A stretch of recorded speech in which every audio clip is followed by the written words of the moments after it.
let's go through some of these concepts. And first, what is you start with the question basically, what is the economy? Yeah, because that's one of those things that, in a sense, to go back a couple of steps, most of the concepts in economics are concepts that we use in everyday language. Yeah. So we talk about the economy and markets and prices and maybe even supply and demand, but most people don't really know what those mean. And very often when I get pushback on these ideas, it's because they have a very different and to me very strange definition of those terms, and usually very vague definition as well. So yeah. It makes them safe because they have a tacit understanding of it, sort of, and doesn't matter how you push back on them, they can always pick a different version of the definition. Right, but as a scholar, you can't really do that, and as a framework, you also cannot do that because you need to be very specific. Yeah.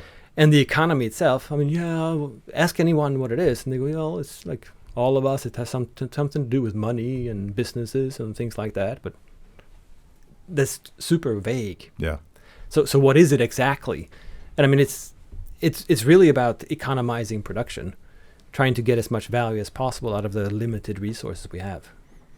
So you start off with not only one of my favorite economists, but one of my favorite quotes from Frederick Bastiat, and I think it's Economic Sophisms, where he tells the story, and he's such a great storyteller, by the way, and I think the best economists tell good stories because people can relate to them, but he's talking about the Paris that he lives in at the time and how it is that people sort of naively and happily go to bed at night knowing that everything they need, particularly food, will be there when they wake up.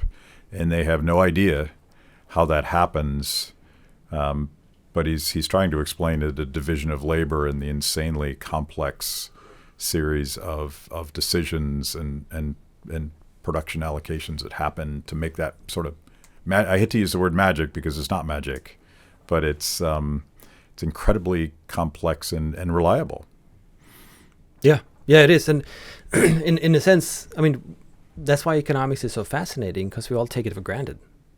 And we don't think of it as something fantastic. Like you said, it sort of is magic. But we just go to the store and buy whatever we want. And we go, oh, look at that, another generation of the iPhone or whatever it is. Like, oh, even better. It's just there. Of course it's there. It's there every year. Well, how the heck did it happen?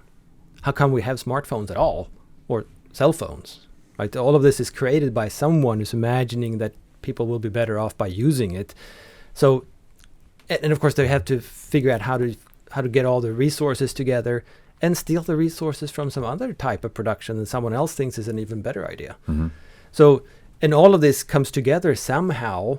It looks like it's planned. It looks like it's super coordinated from above because it works beautifully. And a lot of people have jobs and they go to the job every day and they get paid and then they buy all this beautiful stuff. And there's just more and more of it. And our well-being and standard of living just increases every year. And we just, that's just normal. No, it's not normal. It was created. Yeah. It's fantastic, right? And like the Bastiat question, Paris, how does it get fed? Where does the food come from? Well, it's not because everybody in Paris is a farmer, because no one in Paris is a farmer. And they weren't back then either. They still get food every day. In the markets, there's a lot of food to buy at affordable prices, all kinds of variety, not less than people would want.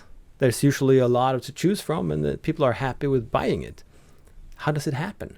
That's the real core question that most people just don't think about, and I don't blame them for it too, because of course they don't think about it. They have other things to think about. Getting to work and getting the kids to take care and whatever else, right? There are plenty of things in our everyday lives that are higher priority. But still, this is the marvel of the market, as Hayek called it, right?